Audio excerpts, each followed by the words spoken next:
Welcome to my YouTube channel Perfect Educom Academy. Myself Ravikant Kumar, and today in this videos we are talking about Bihar दरोगा previous year question discussion. Okay, तो सबसे पहले आप यहाँ question देख सकते हैं कि पहला क्वेश्चन क्या है हमारा. ओके राइट, तो क्वेश्चन है निम्नलिखित में से यहाँ पे किस होगा, किस क्षेत्र में भारत में प्रथम सहकारी आंदोलन का शुरुआत किया गया था. निम्नलिखित में से किस क्षेत्र में भारत में प्रथम सहकारी आंदोलन का शुरुआत किया गया था. चलिए इसके आंसर बताइए कौन सा होगा. ओके, तो इसका आंसर होगा आपका ए, यानी कि कृषि ऋण. राइट, भारत में अब डिस्कशन करते हैं इसके बारे में कि देखिए भारत में पहला सहकारी आंदोलन ब्रिटिश शासन के दौरान कृषि ऋण के साथ शुरुआत हुआ था.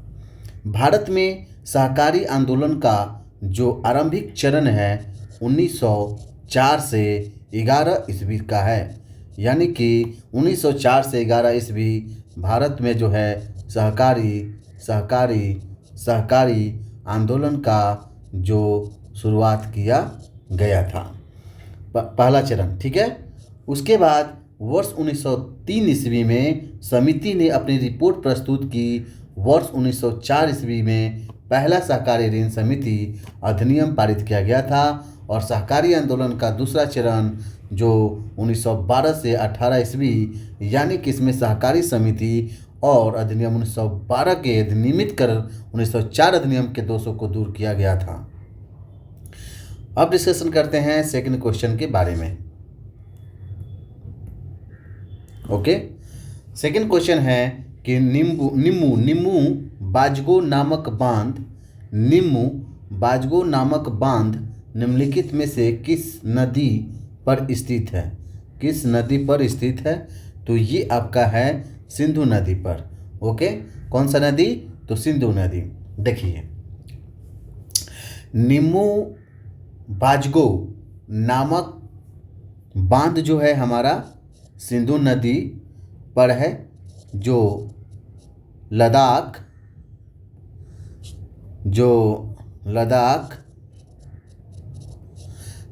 यानी कि जम्मू कश्मीर जो स्थित है. कोयना परियोजना जो है ये है कोयना नदी जो महाराष्ट्र में है और यह महाराष्ट्र का सबसे बड़ा बांध है. महाराष्ट्र का सबसे बड़ा बांध है. ठीक है, सबसे बड़ा बांध है. इसमें जो है 1920 मेगावाट जो है बिजली का जो है उत्पादन किया जाता है.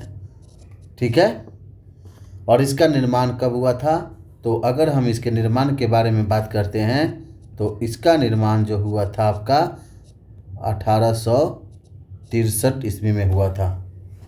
अगर हम पेरियार के बारे में अगर बात करते हैं तो पेरियार नदी जो केरल में स्थित है और यह एक जो है गुरुत्वीय बांध है, यानी कि ग्रेविटेशनल कब कर सकते हैं इसको, यानी कि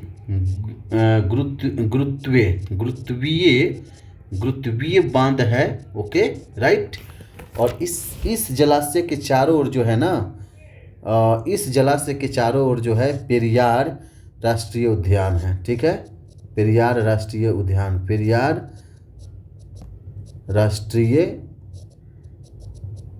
है. ठीक है राइट. अगर हम बात करें कि भारत की कुछ नदी घाटी परियोजना जैसे कि भाखरा नागल परियोजना सतलज नदी पर जो है भारत की सबसे बड़ी नदी घाटी परियोजना है. भारत की नदी घाटी परियोजना के अगर पोंग बांध परियोजना के बारे में बात करें तो पोंग बांध आपका है वो है ब्यास नदी पर जो क्रियान्वित किया गया है, जो हिमाचल प्रदेश में स्थित है। पोंग बांध, पोंग बांध जो है ये आपका ब्यास नदी, ठीक है, ब्यास नदी हिमाचल प्रदेश, उसके HP फॉर हिमाचल प्रदेश। अगर हम उकाई परियोजना के बारे में हम बात करें तो यह परियोजना गुजरात में है। उकाई गुजरात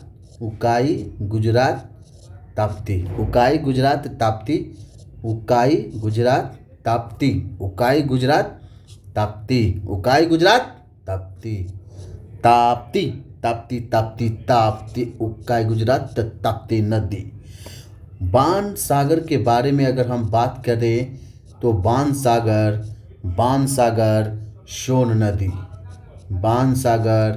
सोन नदी पर स्थित है। बाण सागर सोन नदी। नेक्स्ट क्वेश्चन, किसी वस्तु की कीमत में वृद्धि से क्या अभिप्रेरित है? किसी वस्तु की कीमत में वृद्धि से क्या विपरीत है? तो ये जो है आपका आंसर होगा इसका, मुद्रा के मूल्य में जो है गिरावट और वस्तु के मूल्य में क्या वृद्धि होता है? जब मुद्रा के मूल्य में गिरावट और वस्तु के मूल्य में वृद्धि होती है तो किसी वस्तु की जो कीमत में जो है वो वृद्धि के अर्थ इसका जो है ये होता है। आइए हम बात करते हैं इसके बारे में, डिस्कशन करते हैं कि देखिए किसी वस्तु की कीमत में वृद्धि मुद्रा के मूल्य में गिरावट और वस्तु के जो है मूल्य में वृद्धि होती है।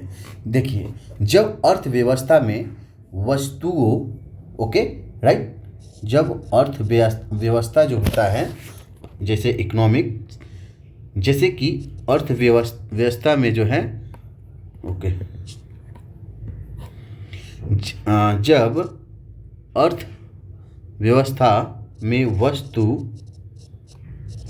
वस्तुओं एवं सेवाओं की जो आपूर्ति की जाती है तो मुद्रा की आपूर्ति अधिक हो जाती है। ओके, जब अर्थव्यवस्था में वस्तुओं एवं सेवाओं की आपूर्ति की जब हम अपेक्षा करते हैं तो मुद्रा की जो आपूर्ति जो होती है वो अधिक हो जाती है। इसका मतलब ये है कि वस्तुओं एवं सेवाओं की जो आपूर्ति की अपेक्षा उसकी मांग क्या है? अधिक होना। तो कीमत जो होगा वो सतत रूप से बढ़ेगी ना, और मुद्रा का मूल्य क्या होगा? घटेगा, जिससे हम कहते हैं मुद्रास्फीति। यानी कि देखिए जब अर्थव्यवस्था में वस्तुओं और सेवाओं की जब आपूर्ति जब हम करते हैं, जो करने की जो अपेक्षा करते हैं, तो मुद्रा की जो आपूर्ति होती है वो क्या होगा? अधिक होगी, राइट। वस्तुओं एवं सेवाओं की आपूर्ति के अपेक्षा उसकी मांग जो है अधिक होती है, तो कीमतें सतत रूप से क्या होगी? बढ़ेगी, और मुद्रा का मूल्य क्या होगा? घटेगा, जिससे क्या होता है उसे हम मुद्रास्फीति कहते हैं। ठीक है, जब कीमतों के समान स्तर में, जब कीमत के समान स्तर में अगर लगातार वृद्धि हो रही है ना, तो वह मुद्रास्फीति की अवस्था कहलाती है। और मुद्रा के मूल्य या क्रय शक्ति का कम होना या कमजोर होना मुद्रास्फीति की अवस्था है, राइट। Okay, right. और नेक्स्ट क्वेश्चन, निम्नलिखित में से जौन सी पार्टी यानी कि कौन सी पार्टी, इस क्वेश्चन में ये पूछा गया है कि नीचे दिए गए जो पार्टी हैं या संगठन है उसमें आपको ये बताना है कि वो कौन सी पार्टी है जो डॉक्टर अंबेडकर द्वारा स्थापित नहीं किया गया है। तो आपका आंसर होगा, चलिए आंसर दीजिए, 1 2 3 4 5। ओके, अब इसका आंसर होगा दलित समाज शोषण मुक्ति मोर्चा मंच। जो है ये डॉक्टर अंबेडकर द्वारा स्थापित नहीं किया गया है, जबकि समता सैनिक दल जो है, अब डिस्कस कर लेते हैं इसके बारे में थोड़ा। देखिए, दलित समाज शोषण मुक्ति मोर्चा मंच की स्थापना किसने किया है? तो डॉक्टर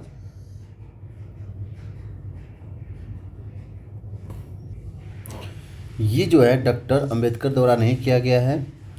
इसके बारे में बात करते हैं कि देखिए 1920 ईस्वी में the all India depressed class federation की स्थापना डॉक्टर भीमराव अंबेडकर द्वारा किया गया था। 1920 में जो है दी ऑल इंडिया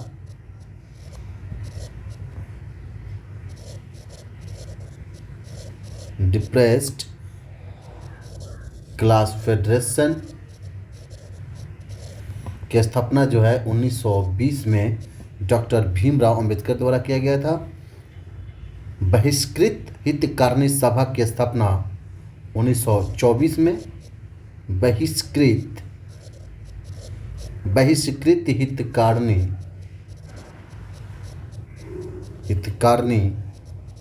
सभा की स्थापना 1924 में डॉक्टर B.R. अम्बेडकर एंड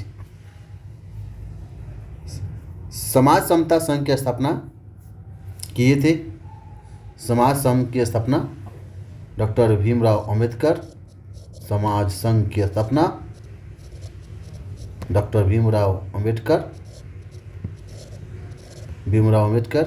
एवं 1942 ईस्वी में अनुसूचित जाति परिसंघ की स्थापना इन्होंने किए थे। 1942 में अनुसूचित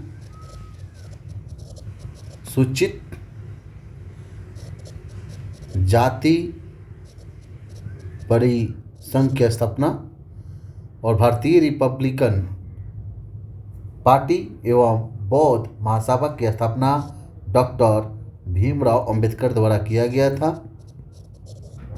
बौद्ध महासभा डॉक्टर B.R. अम्बेडकर के द्वारा किया गया था। राइट।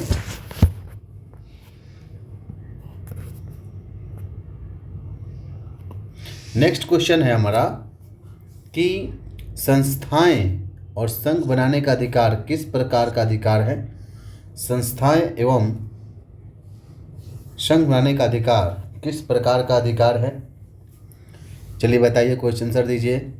संस्थाएं और संघ बनाने का अधिकार जो है किस प्रकार अधिकार है, तो ये आपका अधिकार है केवल नागरिकों के लिए सुनिश्चित स्वतंत्रता का अधिकार है। ओके, संस्थाएं एवं संघ बनाने का जो अधिकार है वो केवल नागरिकों के लिए सुनिश्चित स्वतंत्रता का जो है अधिकार है। तो दोस्तों केवल नागरिकों के लिए सुनिश्चित स्वतंत्रता का अधिकार है। देखिए व्यक्तिगत रूप से अगर देखें तो स्वतंत्रता जो है सभी मौलिक अधिकारों में सबसे अधिक जो महत्वपूर्ण है। ओके, और इसी को अक्षुण्ण रखने के लिए भारतीय संविधान में अनुच्छेद 19 से 22 तक व्यक्तिगत स्वतंत्रता से संबंध प्रावधान किए गए हैं। यानी कि अनुच्छेद आर्टिकल 19 से 22 व्यक्तिगत स्वतंत्रता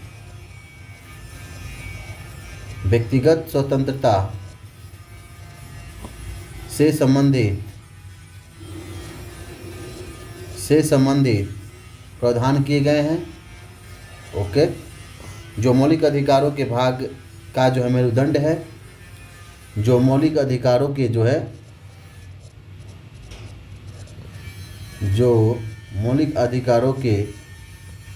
भाग मेरुदंड है। अनुच्छेद 19 में 6 तरह की स्वतंत्रता का अधिकार दिया गया है। आर्टिकल्स अगर 19 की बात करते हैं तो अनुच्छेद 19 में जो है 6 तरह के जो है स्वतंत्रता का अधिकार दिया गया है। अनुच्छेद ए में है, अनुच्छेद ए में 19 के अनुच्छेद 1 में जो या तो ए बोल सकते हैं, तो एक बोल सकते हैं, बोलने की स्वतंत्रता या तो प्रेस की स्वतंत्रता। ठीक है, अनुच्छेद ए आर्टिकल्स 19 ए में बोलने की स्वतंत्रता या प्रेस की स्वतंत्रता दिया गया है। अनुच्छेद 19 और बी शांतिपूर्ण एकत्रित होने और सभा कराने की स्वतंत्रता है। अनुच्छेद 19 सी संघ बनाने की स्वतंत्रता है। अनुच्छेद 19 डी देश के किसी भी क्षेत्र में आवागमन की स्वतंत्रता है। अनुच्छेद 19 ई देश की किसी भी क्षेत्र में निवास करने और बसने की स्वतंत्रता है। अनुच्छेद 19 जी में जो है कोई भी व्यापार एवं जीविका चलाने की स्वतंत्रता है। Okay, right. नेक्स्ट क्वेश्चन है आपका कि ओजोन जो है, ओजोन छिद्र से क्या तात्पर्य है? ओजोन छिद्र से क्या तात्पर्य है? ओजोन छिद्र से क्या तात्पर्य है? Okay, right. तो ओजोन छिद्र जो है, होल, उसे क्या तात्पर्य है? तो ये है समताप मंडल में ओजोन परत की मोटाई क्या करना, कम होना। ठीक है, समताप मंडल में ओजोन परत की मोटाई कम होना। ठीक है, राइट। ओके, देखिए ओजोन छेद का जो है, यानी कि छिद्र, छेद या होल का तात्पर्य यह है कि ओजोन परत का अवक्षय होना। ओजोन परत का क्या होना? अवक्षय होना। समताप मंडल के ऊपरी भाग में पाई जाने वाली ओजोन परत सूर्य के पराबैंगनी किरणों को जो है अवशोषित करती है। इन किरणों से आँखों के रोग तथा त्वचा जो है कैंसर होने का खतरा रहता है। ओजोन परत से सूर्य की जो पराबैंगनी किरण है वो 70 से जो है 90% जो है वो क्या होती है? तरंगे छन जाती है। ओजोन परत में छिद्र सबसे पहले फोरमैन द्वारा, वो किसके द्वारा? फोरमैन द्वारा। ओके, फोरमैन द्वारा जो है 1973 ईस्वी में अंटार्कटिका के ऊपर देखा गया था, जहां सितंबर टू अक्टूबर जो के दौरान जो है इसकी क्या होती है? वृद्धि होती है। ओजोन परत में छिद्र होने का प्रमुख कारण क्या है? तो ओजोन परत में छिद्र होने का प्रमुख कारण है आपका है फ्लोरीन। क्या है? फ्लोरीन। क्या है? फ्लोरीन। ओके, इसकी उत्पत्ति क्लोरोफ्लोरोकार्बन यानी कि CFC और हैलोजोन्स, जो इनसे संबंधित कुछ अन्य पदार्थ जो हैं कार्बन टेट्राक्लोरीन एवं मिथाइल क्लोरोफॉर्म जैसे रसायनों से होती है। ओजोन में बढ़ते छिद्र को अगर रोकने के लिए 1987 ईस्वी में मॉन्ट्रियल कनाडा में एक अंतर्राष्ट्रीय सम्मेलन आयोजित किया गया था। Next question we are talking about 7। तो 7 में क्वेश्चन ये बोल रहा है कि संयुक्त राष्ट्र संघ दिवस कब मनाया जाता है? यहाँ पे कब होगा, गलत टाइपिंग है, उसके लिए मैं क्षमा प्रार्थी हूँ। ओके, तो संयुक्त राष्ट्र संघ दिवस कब मनाया जाता है? तो संयुक्त राष्ट्र संघ दिवस जो है हमारा वो मनाया जाता है 24 अक्टूबर को। संयुक्त राष्ट्र संघ की स्थापना 24 अक्टूबर 1945 ईस्वी को जो है हुई थी, और इस कारण जो है संयुक्त राष्ट्र संघ दिवस 24 अक्टूबर को हम मनाते हैं। संयुक्त राष्ट्र संघ का मुख्यालय आपका है, अगर इसके मुख्यालय के बारे में अगर बात करें तो इसका मुख्यालय जो है आपका न्यूयॉर्क में है। और जो है संयुक्त राष्ट्र संघ की जो कार्य करने की जो भाषा है दो भाषा में है। एक है इंग्लिश, दूसरा है फ्रेंच। 4 और भाषाएं जिन्हें राष्ट्र संघ की मान्यता प्राप्त है, जो चीनी, रशियन और अरबी और स्पेनिश, राइट। वर्तमान में जो है हाँ, अब बात कर लेते हैं कि संयुक्त राष्ट्र संघ के जो अंग हैं, इसके 6 अंग हैं, वो कौन कौन से हैं? 6 अंग है इसके, ठीक है। 6 अंग कौन कौन से हैं? तो महासभा है, पहला में महासभा आपका आ गया, महासभा। दूसरा में आपका है सुरक्षा परिषद।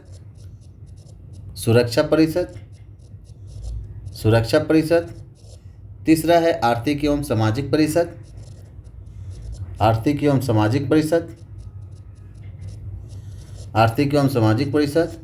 चौथा आपका है प्रन्यास परिषद, प्रन्यास परिषद। और छठा है इंटरनेशनल जो भी है इंटरनेशनल न्यायालय है, ओके, न्यायालय है। और छठा में है आपका सचिवालय, ओके, सेक्रेटेरिएट। तो ये जो है वर्तमान में संयुक्त राष्ट्र संघ के जो है 6 हैं अंग है। और अब बात करते हैं कि वर्तमान में संयुक्त राष्ट्र संघ महासभा के 17 इसके अध्यक्ष के बारे में अगर हम बात करते हैं तो इसके जो हैं 77वें अध्यक्ष जो हैं इसके कासाबा करोसी हंगरी, कासाबा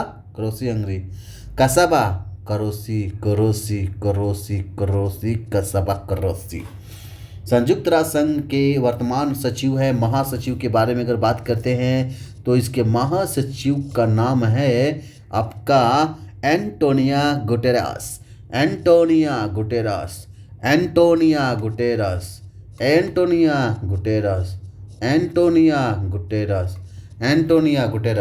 राइट। नेक्स्ट क्वेश्चन है अब हमारा है कौन सा संयंत्र जो है तरल पदार्थों के विशिष्ट गुरुत्व को मापता है। तो ये आपका आंसर है आपका हाइड्रोमीटर। कौन सा संयंत्र जो है तरल पदार्थों के विशिष्ट गुरुत्व को जो है ग्रेविटेशनल को मापता है, ग्रेविटी को मापता है, मेजर करता है। तो ये आपका आंसर होगा हाइड्रोमीटर, ओके, राइट। अब हाइड्रोमीटर के बारे में चर्चा करते हैं। तो ये जो है एक द्रव घनत्व मापी के द्वारा है, इसको हिंदी में द्रव घनत्व मापी बोलेंगे। और हाइड्रोमीटर के द्वारा जो है किसी द्रव का जो अपेक्षिक जो घनत्व है, डेंसिटी है, उसे हम मापते हैं और इसमें द्रव का विशिष्ट गुरुत्व जो है निकाला जाता है। अगर हम हाइग्रोमीटर के बारे में हाइग्रोमीटर के बारे में अगर हम बात करते हैं बेटा, तो इसके द्वारा जो है वायुमंडलीय आर्द्रता को क्या करता है कि ये जो है वायुमंडलीय आर्द्रता को जो है मापता है, ओके, राइट। यहाँ पे हिप्सो राइटिंग गलत, ओके, सॉरी, टाइपिंग मिस्टेक्स। यहाँ पे हिप्सोमीटर होगा, यहाँ पे सॉरी, हिप्सोमीटर के द्वारा हम क्या मापते हैं। तो हिप्सोमीटर जो है उसके द्वारा हम समुद्र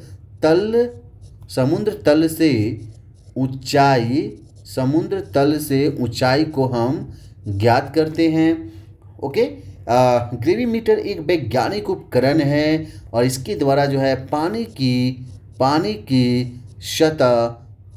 की सतह जो तेल की उपस्थिति को जो है ज्ञात किया जाता है, ठीक है, राइट।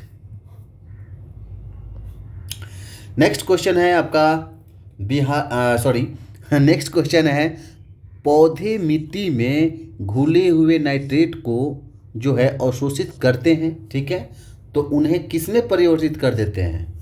तो बात सही है कि पौधे मिट्टी में जो है घुले हुए नाइट्रेट को अवशोषित करते हैं, तो उन्हें किन्हें जो चेंजेस कर देते हैं, किसमें परिवर्तित करते हैं।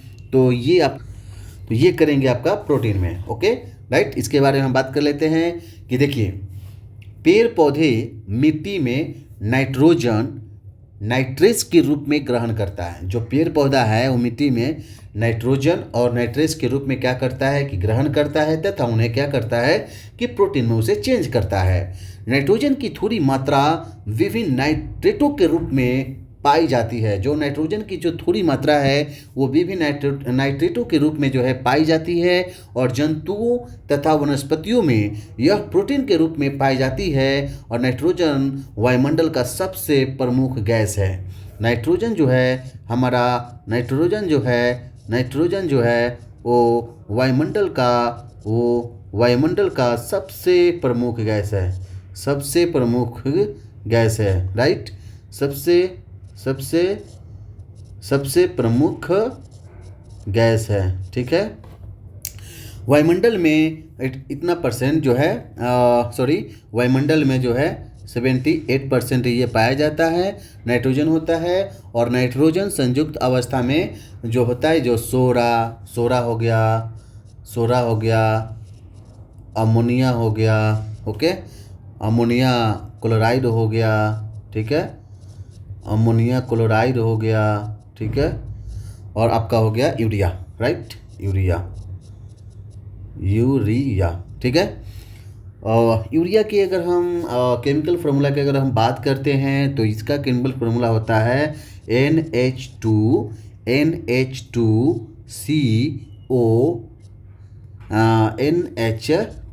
Right, NH2CONH2। जो यही क्या है, यही कार्बनिक यौगिक है।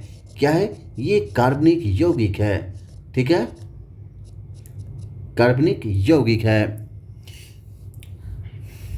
यह जो है स्तनपायी और सरीसृप प्राणियों के मूत्र में जो है पाया जाता है। और इसका जो यूरिया का जो उपयोग है कृषि में नाइट्रोजन युक्त रासायनिक खाद के रूप में हम मिट्टी की उर्वरक शक्ति को बढ़ाने के लिए हम करते हैं। उसके बाद क्या है कि अमोनिया के अगर बारे में हम बात करते हैं तो अमोनिया एक तीक्ष्ण गंध वाली रंगहीन गैस है जो हवा से हल्की होती है। और इसका अगर सूत्र की बात, आणविक सूत्र की हम बात करते हैं तो अमोनिया का आणविक सूत्र जो है, ये आपका अमोनिया यहाँ पे है, NH2 होता है, NH3। अमोनिया का जो आणविक सूत्र है NH3 होता है। जो अमोनिया का अगर यूजेस के बारे में अगर हम बात करते हैं तो इसका यूजेस जो है रासायनिक खादों को जो हम बनाते हैं उसमें करते हैं, ठीक है, रासायनिक खादों को जो है रासायनिक खादों को बनाने में हम करते हैं, ठीक है। लास्ट क्वेश्चन है हमारा कि हवा में जो है परागण को कहते हैं, क्या कहते हैं? तो ये हमारा आज का लास्ट क्वेश्चन है। ओके, हवा में जो है परागण को क्या कहा जाता है? तो हवा में जो है परागण को हम कहते हैं वायु परागण। क्या कहते हैं? वायु परागण। क्या कहते हैं?